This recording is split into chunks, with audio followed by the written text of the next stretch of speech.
जय श्री गणेश। नमस्कार, मैं आचार्य संजय द्विवेदी।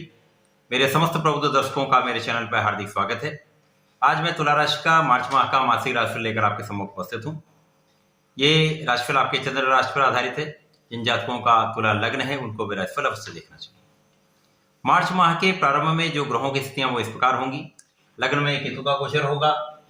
पंचम भाव जो अत्यंत प्रबल हो रहा है, जहां पर त्रिग्रही योग है, यहाँ पर शनिदेव है, सूर्यदेव है तथा यहाँ पर बुध का गोचर चल रहा होगा। इसी प्रकार से षष्ठम भाव जहां पर मीन राशि बनती, वहां पर गुरुदेव बृहस्पति स्वयं होंगी, तो यहाँ पर शुक्राचार्य का गोचर चल रहा होगा। इसी प्रकार से आपके सप्तम भाव में राहु होंगे, अष्टम भाव में मंगल होंगे। ये संपूर्ण ग्रह स्थितियां हैं। इसके पश्चात बहुत समय से मंगल का परिवर्तन नहीं हुआ था। मार्च माह में मंगल का परिवर्तन 13 मार्च को आपके अष्टम भाव से नवम भाव में हो जाएगा। इसी प्रकार से सूर्य का परिवर्तन आपके पंचम भाव से आपके षष्ठम भाव में होगा। शुक्राचार्य का परिवर्तन आपके षष्ठम भाव से सप्तम भाव में होगा। बुध जो कि आपके भाग्येश है, भाग्येश का गोचर आपके पंचम से षष्ठम भाव में होगा। फिर इसी माह के अंत में बुध आपके षष्ठम भाव से निकलकर आपके सप्तम भाव में प्रवेश कर जाएंगे। तो ये संपूर्ण ग्रह स्थितियां हैं। संपूर्ण स्थितियों का संकलन करते हुए, लग्नेश को देखते हुए ये राशिफल मैं आपके लिए प्रस्तुत कर रहा हूं। लग्न में केतु का गोचर होना, सप्तम में राहु का होना, ये कहीं ना कहीं आपके लिए समस्या उत्पन्न कर रहा है। मानसिक द्वंद्व की स्थिति, तनाव की स्थिति, शारीरिक स्वास्थ्य में निर्बलता, इसी प्रकार से जीवन साथी के साथ सामंजस्य में कहीं ना कहीं कमी, इसी प्रकार से पार्टनरशिप में भी लाभ उतना नहीं मिल पा रहा जितना लाभ आपको मिलना चाहिए। साथ ही साथ जीवन साथी का स्वास्थ्य भी कहीं ना कहीं निर्बल है।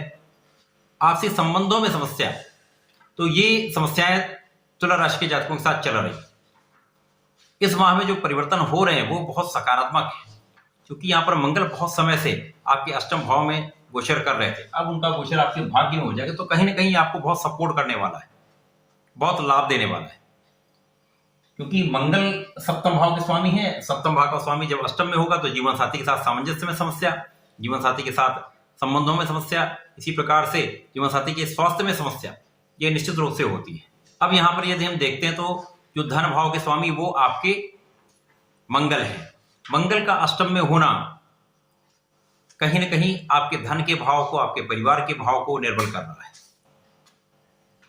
मंगल यहां पर स्थित होकर कहीं ना कहीं कुछ वाणी की भी समस्या उत्पन्न कर रहे हैं, क्रोध की समस्या भी उत्पन्न कर रहे हैं, तो ये बहुत अच्छा नहीं है। इसी प्रकार से आपके पराक्रमेश गुरुदेव बृहस्पति हैं, जो कि आपके षष्ठम के भी स्वामी, उनका अपनी ही राशि में षष्ठम में गोचर चल रहा है। षष्ठम में ये लग्नेश के साथ है, शुक्राचार्य के साथ है। शुक्राचार्य को षष्ठम का कार्यकत्व भी प्राप्त है। तो गुरुदेव बृहस्पति के साथ शुक्राचार्य अपनी उच्च राशि में होंगे, गुरुदेव अपनी स्वयं की राशि में है, तो ये भाव आपका अत्यंत प्रबल हो रहा है। इस भाव की प्रबलता से आप कहीं ना कहीं रोगों से बच रहे हैं, अपने शत्रुओं पर विजय आप प्राप्त कर रहे हैं। तो यहाँ पर निश्चित रूप से कुछ ना कुछ आपके ऋणों में भी यहाँ पर कमी आएगी। जो आपने ऋण ले रखा है उसको आप चुकाने वाले हैं, उसमें आपको अवश्य लाभ मिलेगा। गुरुदेव बृहस्पति शुक्राचार्य का संबंध कार्यक्षेत्र में कहीं ना कहीं आपको लाभ दे रहा है, कार्यक्षेत्र की प्रबलता प्रदान कर रहा है, जिससे आपको धन का भी लाभ होगा। इसी के साथ जब यहाँ पर गुरुदेव बृहस्पति शुक्राचार्य हैं, लग्नेश का षष्ठम में होकर द्वादश को देखना कहीं ना कहीं विदेश व्यापार से लाभ देता है, या विदेश में जाकर आपको लाभ देता है। जो लोग विदेश में स्थित होकर कार्य कर रहे हैं, व्यापार कर रहे हैं अथवा नौकरी कर रहे हैं, उनके लिए ये लाभदायक स्थिति बन रही है। गुरुदेव का प्रभाव आपके धन भाव पर भी है। धन भाव का स्वामी यद्यपि निर्बल अवस्था में है, परंतु गुरुदेव का प्रभाव धन के भाव को भी प्रबलता दे रहा है। तो आपके कार्य क्षेत्र में प्रबलता के साथ साथ आपके धन का मार्ग भी गुरुदेव बृहस्पति यहां पर बना रहे हैं।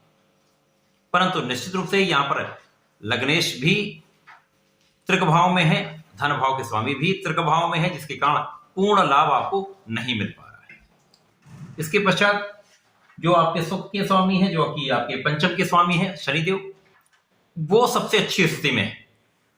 शनिदेव ने आपको संभाल के रखा है। अभी तो शनिदेव अस्त अवस्था में है। 5 मार्च के पश्चात शनिदेव उदय हो जाएंगे। शनिदेव जैसे ही उदय होंगे तो उनके प्रभाव में बहुत वृद्धि हो जाएगी। अचानक आपको बहुत लाभ मिलने लगेगा, तो आपके सुखों में वृद्धि होने लगेगी। सुख साधनों में के उपार्जन में आपको लाभ मिलने लगेगा। सुखों का आप उपभोग कर पाएंगे, माता पिता का आशीर्वाद मिलेगा। इसी प्रकार से आपका पंचम भी प्रबल होने वाला है। यहाँ पर आपको संतान से सुख मिलेगा, संतान का लाभ भी मिलेगा, संतान से लाभ भी मिलेगा। शिक्षा में पूर्ण रूप से यहाँ सफलता प्राप्त हो रही है।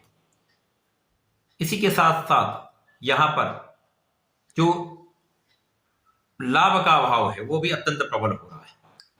अब लाभ भाव के स्वामी सूर्यदेव हैं, जो कि यहाँ पर पंचम में स्थित है। भाग्य के स्वामी के साथ स्थित है, जो कि बुध बनते हैं। इस प्रकार से यहाँ पर त्रिग्रही योग निश्चित रूप से भाग्य में वृद्धि कर आपके लाभ को बढ़ाने वाला है। शिक्षा में प्रगति भी होगी, नौकरी का लाभ भी मिलेगा, शिक्षा प्रतियोगिता में सफलता भी मिलेगी। जो लोग सरकारी सेवाओं में हैं, शिक्षा विभाग में हैं, उनके लिए तो अत्यंत शुभ फलदायी ये समय रहने वाला है। शनिदेव का संबंध कहीं ना कहीं आपके धन को भी प्रबल कर रहा है। गुरुदेव के साथ साथ शनिदेव आपको यहाँ पूर्ण रूप से कार्यक्षेत्र में प्रबलता देकर धन का लाभ निश्चित रूप से करा रहा है। तो ये समय में जो निर्बलता है, धन भाव की निर्बलता, उसके पश्चात भी धन का लाभ आपको यहाँ से प्रारंभ हो जाएगा। मार्च माह में जैसे शनिदेव उदय अवस्था में आ जाएंगे तो धन की भाव को बहुत प्रबल कर देंगे। इसके पश्चात राहु जब यहां पर है तो ये अभी तक आपके लाभ को रोक रहा है। अकेला राहु कहीं ना कहीं कष्टदायक स्थिति उत्पन्न करता है। लग्न में भी ये आपको तनाव दे रहा है, आपके लग्न को भी प्रभावित कर रहा है, क्लेश बढ़ा रहा है, क्रोध बढ़ा रहा है, साथ ही साथ आपके परिश्रम को भी कम कर रहा है। परंतु अब जैसे ही राशियों के परिवर्तन होंगे, मंगल आपके अष्टम से निकलकर भाग्य भाव में पहुंच जाएंगे, तो यहां पर पहुंचकर मंगल की स्थिति बहुत पहले से बहुत अच्छी हो जाएगी। अब मंगल यहां पर आपके भाग्य में वृद्धि कर देंगे। भाग्य में वृद्धि करेंगे तो आपके क्लेश भी कम होंगे। इसी प्रकार से मंगल का यहां पर होना आपके द्वादश पर दृष्टि डालेंगे, पराक्रम पर दृष्टि डालेंगे तथा आपके सुख भाव पर दृष्टि डालेंगे। अब यहां पर बहुत परिवर्तन होने वाले हैं। कुछ व्यय बढ़ेंगे। व्यय कहां बढ़ेंगे? क्योंकि आप सुखों का उपभोग करने वाले, सुखों का उपार्जन करने वाले, भूमि भवन का यहां पर योग बनेगा। निश्चित रूप से यहां पर मंगल की दृष्टि का प्रभाव अपने मित्र की राशि पर आपके परिश्रम को कई गुना बढ़ा देंगे। जब आप परिश्रम करेंगे तो कार्यक्षेत्र आपका प्रबल हो जाएगा। कार्यक्षेत्र प्रबल होगा, धन का लाभ आपको मिलेगा। धन के लाभ से आप सुखों का उपभोग करेंगे, जिसके कारण आपका व्यय भी बढ़ सकता है। उसी प्रकार से यहां पर शुक्राचार्य का राशि परिवर्तन आपके सप्तम भाव में हो जाएगा। शुक्र जब सप्तम भाव में जाएंगे तो यहां पर लग्न को प्रबलता मिलेगी, आप बहुत आकर्षक हो जाएंगे, आपका प्रभाव बढ़ जाएगा, आपका ज्ञान बढ़ जाएगा। परंतु आप यहां पर राहु के साथ शुक्राचार्य का प्रभाव निश्चित रूप से भ्रमित स्थितियां उत्पन्न करता है, भ्रम बहुत उत्पन्न करता है। यहां पर आपका आकर्षण बढ़ेगा तो आप भी आकर्षित होंगे। यहां पर आसक्ति की भावना बढ़ जाती है, मन कल्पनाशीलता में चला जाता है। तो यहां पर आपको अपने ऊपर कंट्रोल करना पड़ेगा, अपने मन पर एक नियंत्रण करना पड़ेगा, साथ ही साथ अपने चरित्र पर बहुत नियंत्रण रखने की आवश्यकता होगी।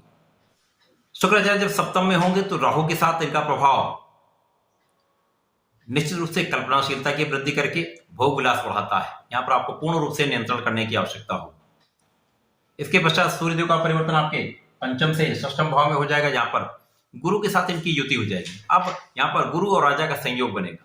निश्चित रूप से इस समय में आप शत्रुओं का विनाश कर देंगे, प्रबल शत्रुहंता योग बनेगा। साथ ही साथ कानूनी समस्याओं में आप विजयी होंगे। यहां पर आप निश्चित रूप से अपने ऋणों से भी मुक्त होने वाले हैं। कुछ ना कुछ यहां पर जो प्रभाव आपको मिलेगा, आपके रोगों से मुक्त करके, आपके स्वास्थ्य में लाभ करके आपको बहुत अच्छा यहां लाभ देने वाले। गुरु सूर्य का प्रभाव कहीं ना कहीं आपको शासन सत्ता से भी लाभ दिलाता है। इसके पश्चात बुध का राशि परिवर्तन, जो कि बुध आपके पंचम में है, उनका परिवर्तन आपके षष्ठम में हो जाएगा। बुध जब षष्ठम भाव में आएंगे तो यहां पर भाग्य का स्वामी, जो द्वादश का भी स्वामी है, वो षष्ठम में प्रवेश करेगा। तो कहीं ना कहीं कुछ भाग्य का साथ उतना नहीं मिल पाए जितना आपको मिलना चाहिए। परंतु ये त्रिक भाव के स्वामी है, त्रिक भाव में जाएंगे तो एक विपरीत प्रकार का लाभ आपको अवश्य प्राप्त होगा। विपरीत परिस्थितियों में भी आप लाभ लेंगे। यहां पर आप विदेश से व्यापार करके, अथवा यहां पर आप किसी भी विपरीत स्थिति में भी आप अपने बुद्धि का पूर्ण प्रयोग करके, ज्ञान का प्रयोग करके, क्योंकि गुरु के साथ संयोग बन रहा है तो आप बहुत कुशाग्र भी होंगे, ज्ञान का प्रयोग करके अपने प्रभाव का प्रयोग करके आप लाभ निश्चित रूप से लेने वाले। इसके पश्चात बुध का परिवर्तन आपके षष्ठम भाव से सप्तम भाव में हो जाएगा। यहां पर ये राहु के प्रभाव में आएंगे, शुक्र के भी प्रभाव में होंगे, तो त्रिग्रही योग आपके सप्तम भाव में माह के अंत में बनेगा, जो कहीं ना कहीं आपके लग्न को प्रबलता देगा, मन को भ्रमित होने से बचाएगा तथा आप पर नियंत्रण आपका होने लगेगा।